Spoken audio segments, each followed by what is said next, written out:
안녕하십니까. 주간 AI입니다. 구글의 최대 행사인 연례 개발자 회의가 14일로 다가왔습니다. 지난해의 경우 이 행사에서 인공지능 챗봇바들을 공개하고 딥마인드를 통합해 제미나이 개발을 시작한다고 밝히는 등 가장 중요한 발표가 나왔습니다. 올해는 행사가 가까워지는데도 별 이야기가 없었습니다. 연초 발표한 제미나이의 비중이 워낙 큰 데다 제미나이의 인종 편향 문제로 어수선했기 때문입니다. 그러나 관련 소식들이 서서히 나오고 있습니다.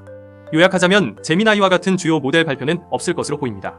대신 생성 AI를 본격적으로 구글 제품군에 투입할 것으로 보입니다. 순다르 피차이 CEO가 지난주 실적 발표를 통해 생성 AI 검색 서비스에 들어가는 비용을 80%나 낮췄다라고 말한 것이 결정적입니다. 사실 구글은 검색과 유튜브라는 막강한 플랫폼을 보유하고 있습니다. 여기에 생성 AI를 도입하면 파급력이 엄청날 수 있습니다. 또 구글은 2017년 트랜스포머 논문을 시작으로 생성 AI 기술을 주도해 온 곳입니다. 그럼에도 오픈 AI나 마이크로소프트에 뒤처진 것처럼 보였던 것은 비용 문제 때문이었습니다. 엄청난 사용량을 보이는 검색이나 유튜브에 대형 언어 모델을 적용할 경우 컴퓨팅 비용이 광고 수익을 넘어서기 때문입니다. 피차이 CEO는 이번 발표는 이런 점을 기술적으로 해결했다는 내용입니다. 이제부터는 생성 AI를 서비스에 적극 도입할 준비가 됐다는 뜻입니다. 실제 이런 징후는 여기저기에서 발견되고 있습니다.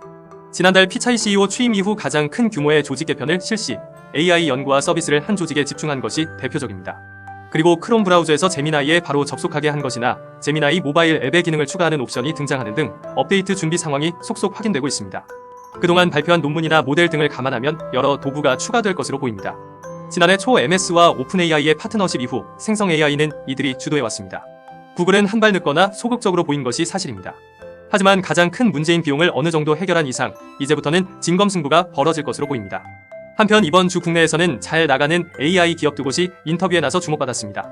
영어 교육으로 유명한 야나두의 김정수 대표가 AI와 메타버스를 이용해 운동 분야로 사업을 확장한 배경을 밝혔습니다. 공부나 운동처럼 사람들이 하기 싫어하는 비용망 분야에서 AI와 메타버스 등으로 사람들의 동기를 부여하고 돕겠다는 말입니다. 이수지 띵스플로우 대표의 인터뷰와도 일맥상통합니다. 그 역시 AI 기술만큼이나 서비스 기획에 많은 공을 들였다고 말했습니다. 그리고 그 중심에는 사용자 데이터가 있다고 나란히 밝혔습니다. 이는 수십 년 전부터 강조됐던 사항입니다. 2000년대 초반 인터넷 붐이 일던 시절 손에 꼽을 수 없을 정도로 많은 기술 기업이 등장했습니다. 그러나 지금까지 살아남은 것은 기술이 아닌 서비스입니다. 사람들이 좋아하고 실제 도움이 되는 기술들만 살아남았습니다. 글로벌 기술 트렌드도 이제는 빠르고 비용이 적게 들고 안전한 서비스 개발 쪽으로 세분되고 있습니다. 국내에 AI 킬러 서비스가 언제 등장할지 주목됩니다. 이어 국내외 주요 뉴스입니다. 애플이 연초 중단됐던 오픈 AI와의 협상을 다시 시작했다는 소식입니다. 이를 통해 시리를 업그레이드하겠다는 의도입니다. GPT-4의 성능을 일부 능가한다는 GPT-2 챗봇이라는 정체불명의 모델이 등장, 화제입니다. 일부에서는 오픈 AI가 내놓은 것이라는 추측도 내놓았습니다. AI 챗봇 사용이 늘어나며 인간이 AI에 설득당할 수 있다는 주장이 나왔습니다. 챗봇은 원래 그렇게 만들어진 것이기 때문에 개발이나 사용에 주의해야 한다는 내용입니다. RPA, 즉 로봇 프로세스 자동화 기술이 AI 에이전트를 구현할 유망한 수단으로 꼽히고 있습니다. 실제 국내외 기업들의 RPA와 AI 결합 추세가 늘어나고 있습니다. 칭화대 연구진 등이 16초짜리 1080p 비디오를 생성할 수 있다는 AI 모델을 내놓고 소라의 라이벌을 자처했습니다.